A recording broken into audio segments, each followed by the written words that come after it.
Des espaces de conservation de gamètes supplémentaires, des salles de recueil refaites à neuf, du personnel en plus.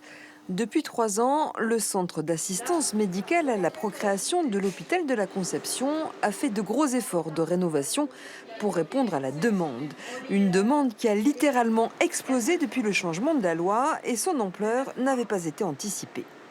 Pour les couples de femmes, on avait une idée du nombre de couples de femmes qui partaient à l'étranger, donc ça avait été évalué, mais finalement, il y a beaucoup de femmes, de couples de femmes qui n'avaient pas les moyens de partir à l'étranger et qui étaient un peu passées sous les radars. Et puis, ce qui n'était pas possible d'anticiper, c'était le nombre de femmes non mariées en fait, qui solliciteraient un don de sperme pour procréer toutes seules.